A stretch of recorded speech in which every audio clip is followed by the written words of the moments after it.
Hi, my name is Deborah R. Richardson of Deborah R. Richardson LLC, and I work with you to help you clean up your vendor data, clean up your vendor processes so that you can pay the right vendor. Now, this week's Vendor Master File tip of the week is no foreign tens for these countries per the IRS. And when I talk about foreign tens, I am talking about foreign taxpayer identification numbers or foreign tax IDs. The IRS abbreviates it with F10. And when might you need normally to collect that from your foreign payees or your foreign vendors? Well, that could be if you are collecting a W-8 Ben E form, which is for entities, and that foreign entity or foreign vendor is claiming a treaty claim. Typically, you have to require either a US 10 or foreign 10 and F10. However, the IRS does recognize that there are some jurisdictions that do not issue foreign taxpayer identification numbers or foreign 10s. And so they also have this box here that the vendor can check if they are not legally required to provide one.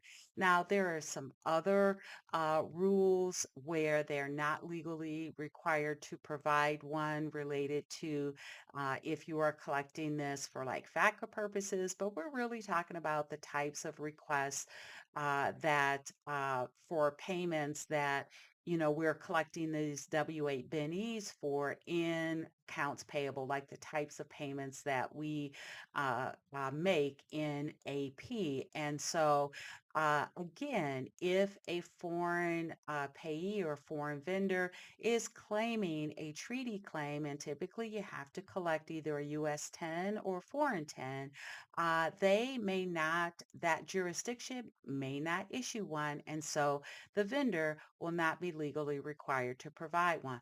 But there's actually one other reason that the vendor may not be legally required to provide one, in addition to the fact that their jurisdiction or country just does not issue it. And you can find that reason on the IRS's page that lists the jurisdictions where the vendors or foreign payees are not required to provide a foreign tax ID. And so there are five here.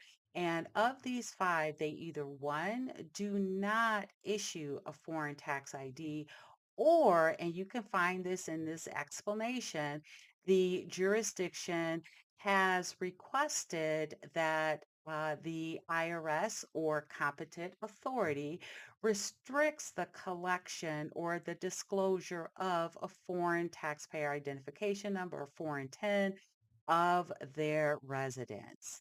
And so you can see here again, there are five different jurisdictions or countries that the IRS recognizes for one of these two reasons. Either they don't issue a foreign 10, or that jurisdiction or country has requested to restrict the collection of the foreign 10 from their residents.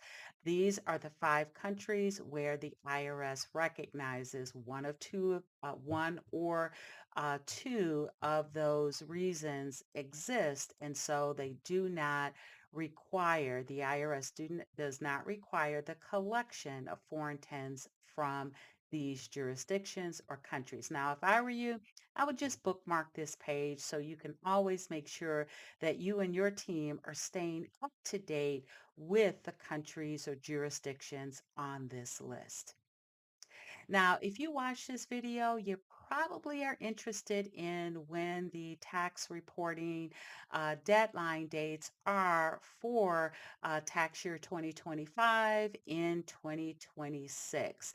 And I do have the dates for when you have to provide the uh, tax forms to the recipients, and also when you need to report it to the IRS. And so this video is coming up next. All right, so if you like more information on how to improve your vendor process, please go to my website at deborarrichardson.com, where you will find free tools and resources to reduce the potential for fraud, also regulatory fines, and bad vendor data. Now, if you would like over, I think it's 172 hours now of annual hours of vendor process training for your vendor team, then check out the Vendor Process Training Center at training.deborarrichardson.com. So good luck and be sure to subscribe and hit the notification bell to be notified next Tuesday for the next Vendor Master File tip of the week.